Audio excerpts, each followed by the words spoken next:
Hey, Jonathan Hardy here. I want to say thanks for joining me here on the blog today.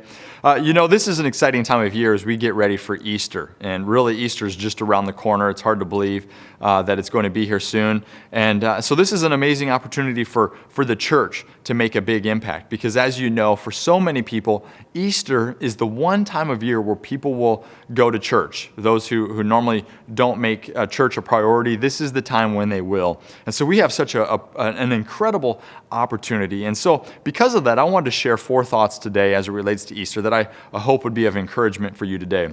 And the first is simply this.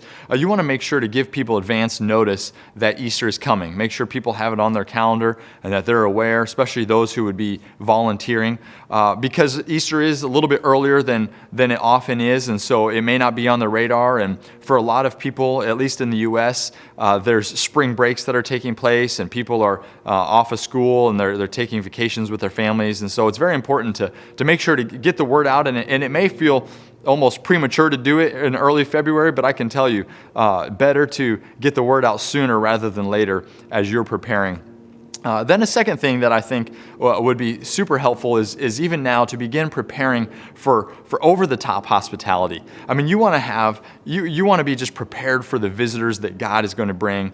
And the studies show, we all know the studies that indicate how much friendliness and hospitality plays into a person who's visiting your church and their willingness or unwillingness to come back. And you can have a great production. You can have all kinds of bells and whistles if you want, and certainly you'll do things that will be appealing to the people that you're sharing the gospel with. But more than anything, make sure that you've got people at the front doors and people in your lobby and people welcoming people, even out in the parking lot, because this is such an important time for the unchurched to feel the love of Christ, to feel welcome as they come and visit your church. So you want to make sure that you're taking time, maybe even special trainings that you're doing specifically to help the people as you prepare for the hospitality of people who are visiting.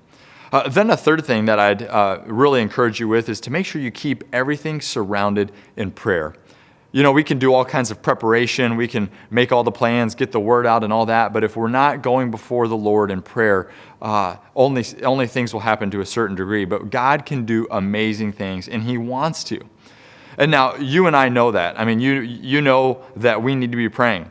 But it's not about just us praying. It's about getting the rest of our staff or the rest of our volunteers and even our church as a whole praying for the people that God wants to bring and for the work that He wants to do in people's lives.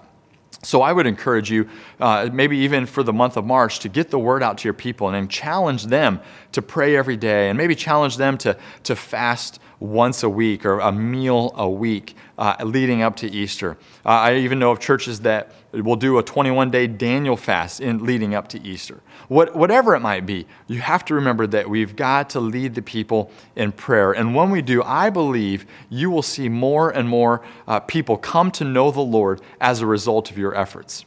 Well, a fourth thought that I might throw out to you is simply this. You want to make sure you have a good marketing strategy.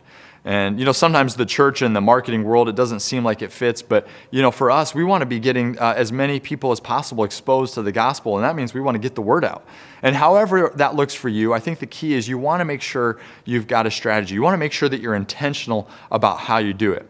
In fact, in our on the page here, we've got a link for a resource that we at the Hardy Group have provided on marketing strategy for Easter. And I definitely would encourage you to check that out. I think you'd find some good little nuggets of help there. But the key is this. You want to make sure you do whatever you can to get the word out so that as many people as possible can come, so you have the most biggest chance of getting a great impact as you share the gospel with others. So I hope these thoughts are helpful to you. Just some little nuggets as you prepare for Easter. God has great things He wants to do.